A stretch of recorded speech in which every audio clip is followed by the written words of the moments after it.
Welcome to the Deep Dive. We take complex topics, pull insights from key sources, and, well, basically get you up to speed fast. That's the goal. And today, we're tackling a big one, maybe the biggest, consciousness. Definitely up there. It's this mystery that's bugged people for, well, forever.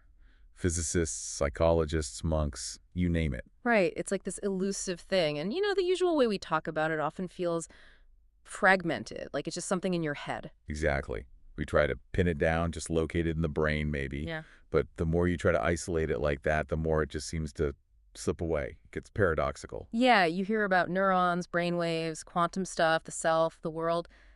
But it all feels like separate pieces. Nobody seems to easily connect the dots into one, coherent picture. That fragmented view, that's kind of the core issue Skylar fiction tackles. Precisely.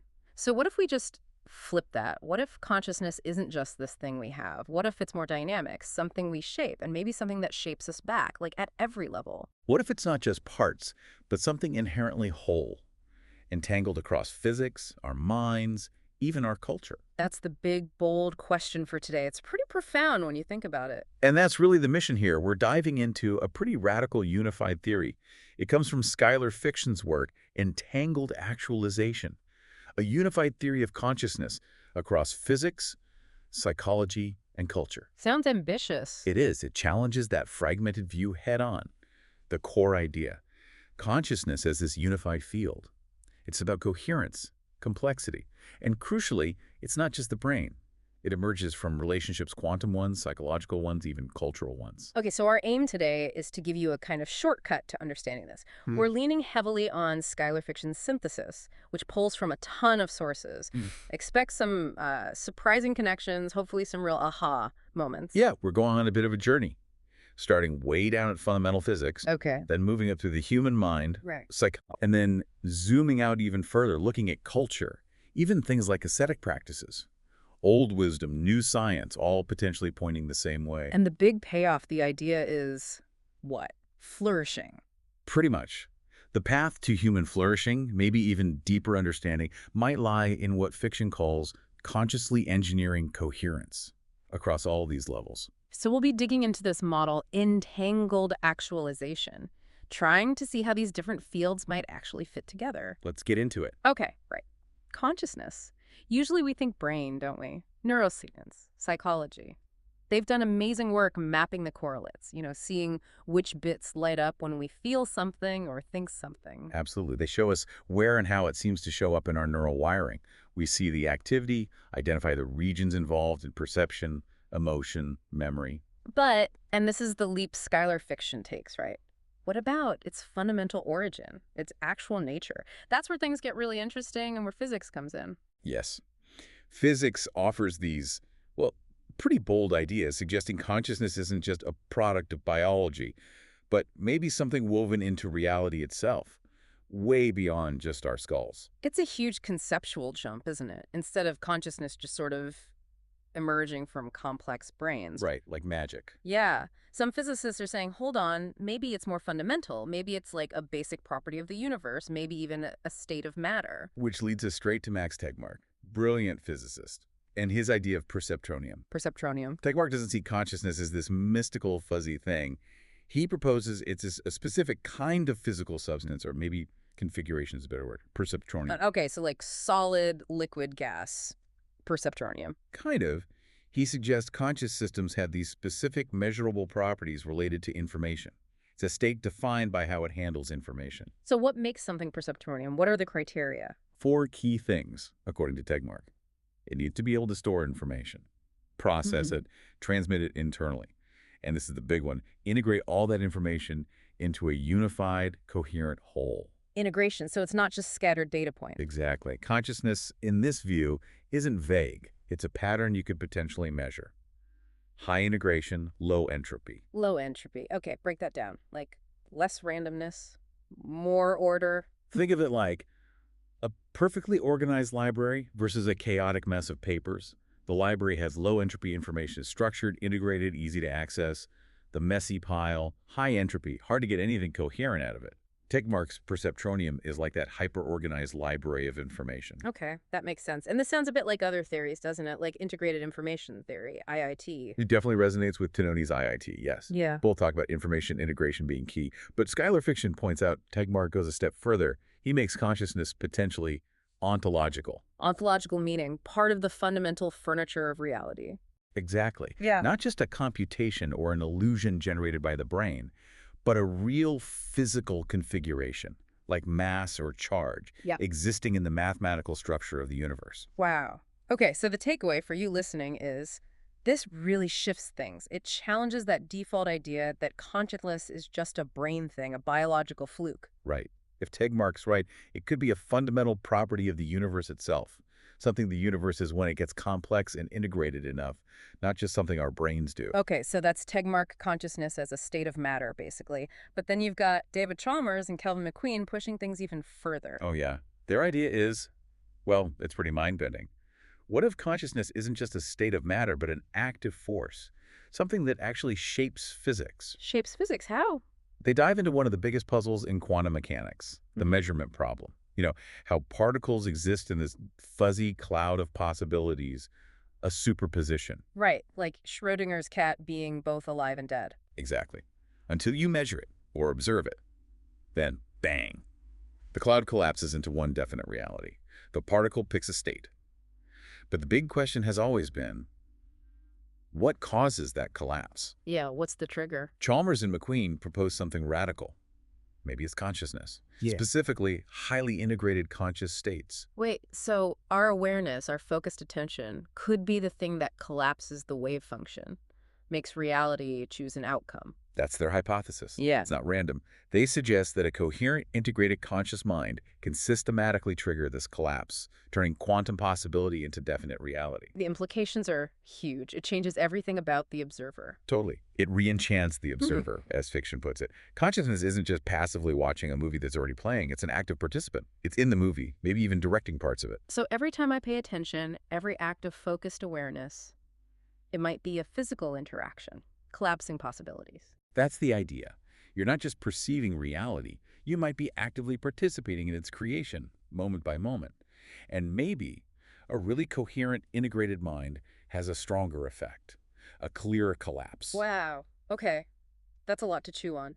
And then there's another piece, Arkhipov. Anton Arkhipov, yes. Yeah. He has another layer with his theory of non-separability.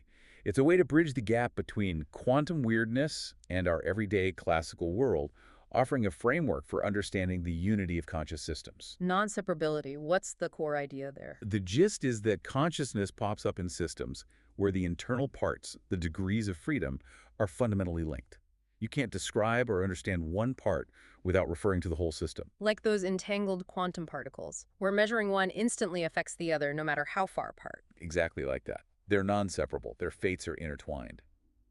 Arkhipov says this principle isn't just for quantum stuff. It applies to brains, maybe advanced AI, even abstract systems. The key insight is consciousness is about unity, irreducible wholeness. So it's not just adding up the parts, the whole is genuinely different. Precisely. Think of an orchestra playing a symphony. You've got violins, cellos, percussion, individual parts. But the music, the feeling, the symphony itself, that only emerges from the whole ensemble playing together. They're parts inseparable from the composition. You can't get the symphony by just listening to one isolated violin. That unity, fiction argues, is what conscious experience feels like. And Archipov's idea applies to classical systems too, not just quantum. That's what's really neat. It potentially broadens the scope beyond the purely quantum while keeping that core idea of irreducible unity. So when you pull these three physical models together, Tegmark, Chalmers and McQueen, Arkhipov, What's the common thread? they all push back hard against simple reductionism. They're all saying consciousness isn't just an illusion or a simple byproduct of churning parts. It's about wholeness, integration, unity. It's a field phenomenon. Right, so synthesizing that physical view, consciousness seems relational, coherent, packed with integrated information. Skylar fiction frames it as being encoded in the universe's structure, but then activated, expressed in this relational dance of matter and mind. It's a pretty profound picture. Your awareness isn't just brain activity. It might be a fundamental feature of reality that you're actively participating in. Physics giving us a whole new way to think about being alive. Okay, that physical groundwork is fascinating, suggesting consciousness is this field of coherence. How does Skylar fiction then connect that to us, to our inner lives, to psychology? Well, that's the elegant bridge, isn't it? If physics is describing the fundamental structure of awareness as coherence and integration, then humanistic psychology for decades has been exploring the lived experience of that very same thing from the inside out. Ah, so physics gives the what, psychology gives the how it feels. Sort of, yeah. The humanistic psychology talks about integration, wholeness, actualization. These are the psychological descriptions of achieving that state of coherence that physics points to. It connects the cosmos to the psyche. Okay, let's explore that. Humanistic psychology, Abraham Maslow immediately comes to mind. Self-actualization. Right, and Maslow's idea isn't just about, feeling happy or successful. It's deeper. It's about realizing your full potential, harmonizing all those inner conflicts, living out core values like truth, beauty, goodness, becoming fully human. And how does that connect back to the physics, to coherence? Well, that very drive towards wholeness, towards integration of the self, it directly mirrors that physical requirement for integration we talked about. It's the psyche striving to become a coherent, unified system. And those peak experiences Maslow described, those moments of intense flow or transcendence. Skylar fiction sees those as really interesting psychological events. They frame them as psychological collapses into states of low entropy and high coherence. So, like, the mind suddenly becomes incredibly ordered and unified.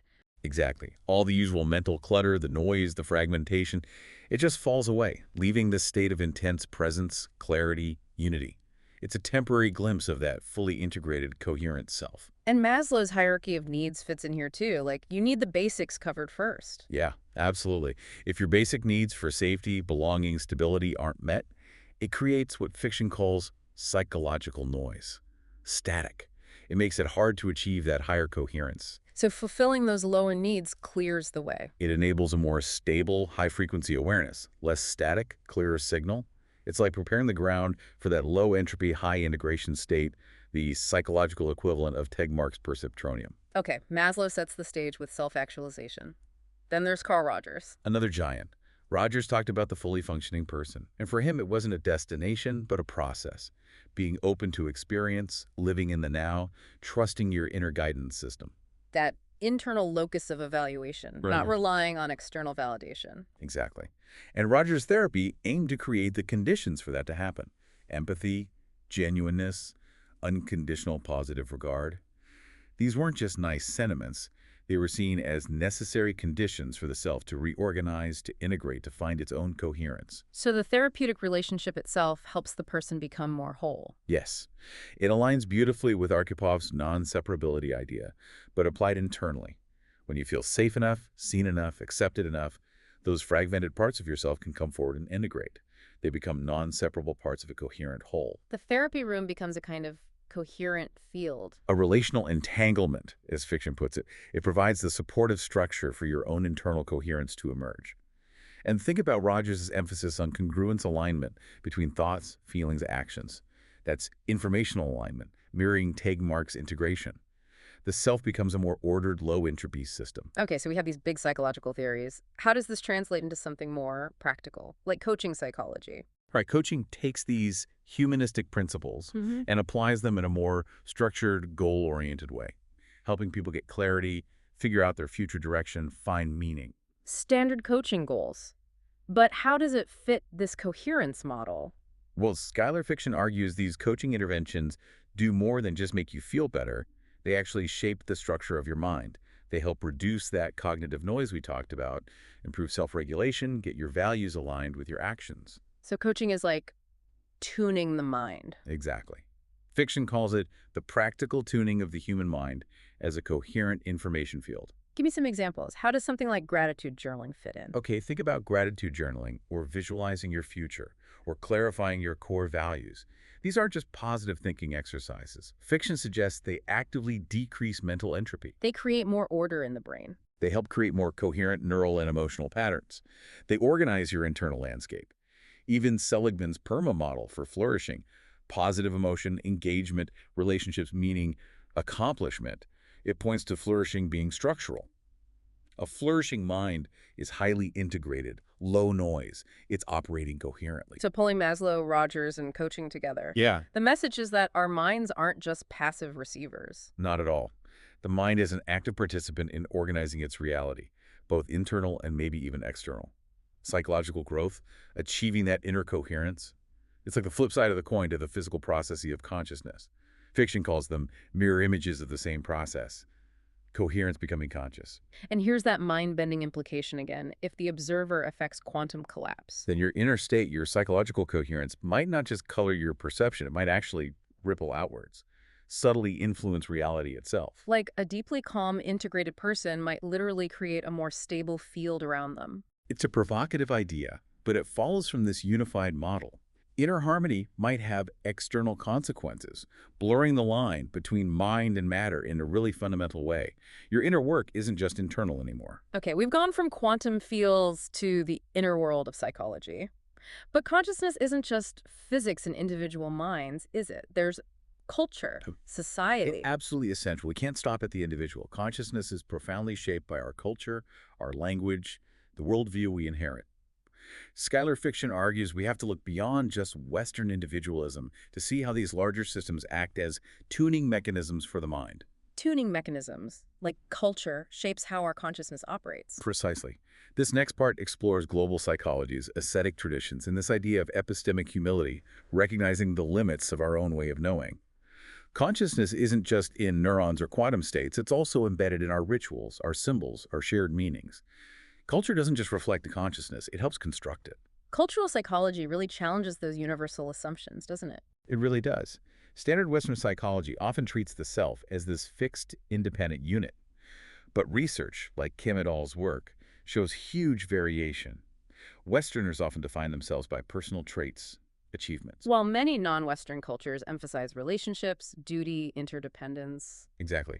And fiction stresses these aren't just surface differences, they seem to alter the internal organization of consciousness. A more relational self might show, say, greater attentional flexibility, more emotional connection to others, more comfort with ambiguity. So each culture is like a different setting on the consciousness dial. A local tuning of the universal field of consciousness, as fiction puts it. Each culture provides a unique way to collapse possibility into meaning, a specific lens for perceiving and constructing reality. It's like different cultures are playing different melodies on the same fundamental instrument of awareness. And you mentioned indigenous traditions. How do they fit? It's fascinating. Many indigenous worldviews emphasize things like inner being, cyclical time, being deeply embedded in nature.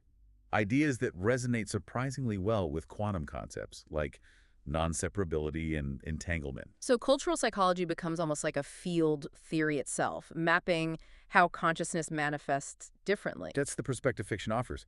It's not just sociology, it's looking at how the conscious field gets shaped and actualized in different human contexts. Okay, then there's ascetic psychology. This feels different from the usual focus on self-expression. Very different. Think about traditions like Eastern monasticism, desert mystics. Their focus isn't primarily on individual fulfillment in the usual sense. It's on rigorous training of attention, on deliberately quieting that inner noise. Why? What's the goal? The core idea, according to fiction's interpretation, is that the undisciplined mind generates distortion, illusion, suffering. So practices like silence, fasting, solitude, deep meditation, they aren't punishments. They're tools. Tools for clarifying the mind, emptying it of illusion, reducing the ego's interference, making it receptive to deeper realities. And this connects back to physics too, to entropy. Perfectly. It's like voluntary entropy reduction. Just like a coherent physical system reduces uncertainty, the ascetic reduces internal noise, desires, distractions, ego chatter.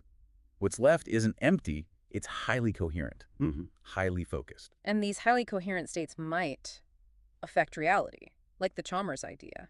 Fiction suggests these disciplined states could support a more potent, clearer collapse of reality into meaning. A clearer lens actualizes a clearer reality. And there's that crucial element of epistemic humility, too. So. In these traditions, the self isn't this separate knower looking at reality. The self is part of the reality it seeks to understand. It aligns with Arkhipov. You can't separate the knower from the known. Truth isn't found by dominating, but by participating, by finding stillness within the field. So how does coaching fit back in, especially across cultures? Well, if you apply coaching sensitively, honoring different cultural values, spiritual frameworks, relational styles, it becomes more than just self-help. Fiction calls it recalibrating epistemic environments. Boom. It means you're helping create coherence, not just inside the person, but between their inner world and their cultural context, their spiritual heritage. It's contextual tuning, aligning the individual within their larger fields. This shifts the goalposts for flourishing, doesn't it? Beyond just individual success. Definitely. Fiction talks about epistemic consonance, a state where your beliefs, your experiences, your actions are all structurally aligned, in harmony. It's deep congruence. Where everything just fits together, Yeah. internally and externally. Exactly. The coach, in this view, isn't just an advisor. They're more like a field technician, helping the client tune their consciousness to resonate with their goals and the deeper truths embedded in their specific worldview. This leads to some pretty radical conclusions about culture and knowledge itself. It really does. If consciousness is shaped by information structures, and those structures are shaped by culture, then the implication is staggering. We design consciousness through our ways of knowing. So education, media, rituals, language, they're not just conveying information. According to fiction, they're ontological engines. They're literally mechanisms that tune the frequencies of the mind. They shape the very nature of our awareness. Wow. So the old boundaries between physics, psychology, anthropology, they just start to dissolve. They become parts of one unified story. Consciousness as this relational field, constantly being tuned, emerging from this interplay between structure and awareness.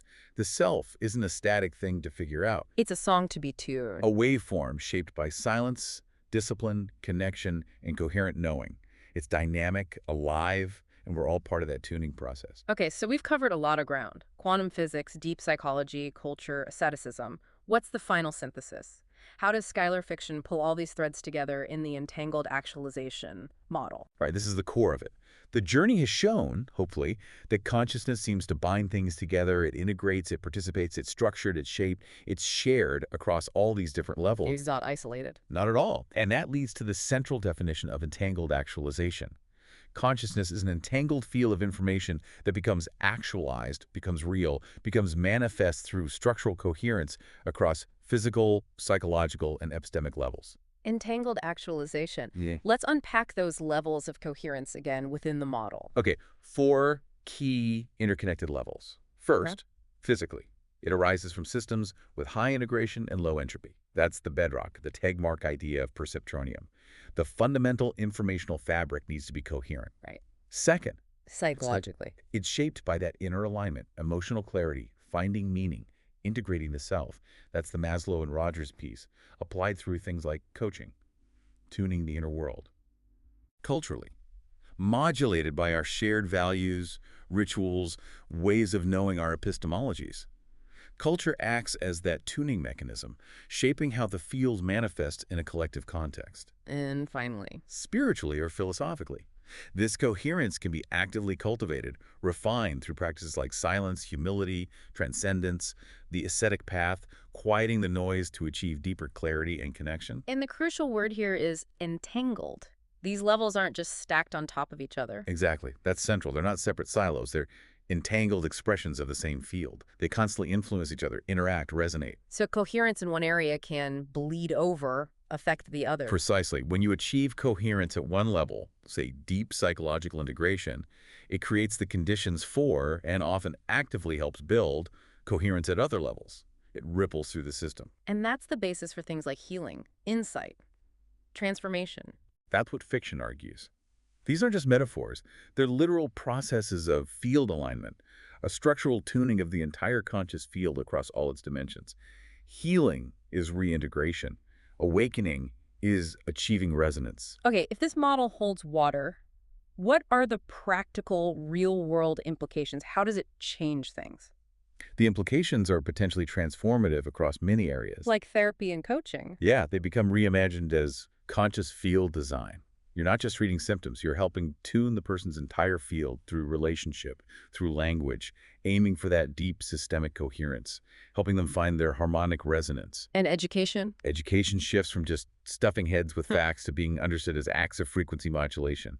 Educators are shaping how minds perceive, how they structure reality, how attuned they become. It's about tuning the instrument, not just programming it. What about the hard sciences? Physics, neuroscience? This model suggests a path toward convergence. A new paradigm where matter and mind aren't separate problems, but dual expressions of the same underlying integrated structure. It tackles that mind-body gap head-on. And cross-cultural understanding. It becomes absolutely vital, not just for tolerance, but because different cultures reveal the full range of tuning possibilities for consciousness. They show us the diverse ways the human instrument can be played, expanding our whole concept of awareness. So this deep dive through quantum ideas, psychology, culture, it really aims to assemble a living theory, doesn't it? Not just abstract ideas. That's the ambition, a dynamic model of entangled actualization. And the big takeaway, the core message running through it all. Consciousness isn't the ghost in the machine. It's not separate. It is the music of coherence. The music of coherence. I like that. And where coherence is missing. That's where we see fragmentation, mental health struggles, social divisions, confusion about what's true. They can all be seen as breakdowns in coherence. So to heal is to integrate. To awaken is to tune into that deeper harmony. This emerging understanding is fundamentally interstructural. It connects everything. If this perspective is even partly right, it carries some serious responsibility, doesn't it? It really does. Educators become frequency shapers, therapists, field harmonizers. Physicists become maybe poets of reality, mapping the beauty of coherence. And for each of us, as individuals. We become aware that we are an instrument. We can create noise, distortion, sure, but we also have this incredible capacity for resonance, for harmony. So the question shifts. It's not just what is consciousness anymore. No. The question becomes active, personal. What does it mean to live as coherence? How do I tune myself? How do we tune our world? Especially now in times that feel so fragmented, so distracting. In this age, pursuing coherence, inner and outer, becomes almost a form of resistance, a vital act, both spiritual and potentially scientific. Becoming whole isn't about escaping the world. Yeah, It's a call to inhabit it more deeply, with clarity, purpose, and alignment. The future of consciousness isn't some far-off puzzle to be solved. Perhaps. It's a song to remember,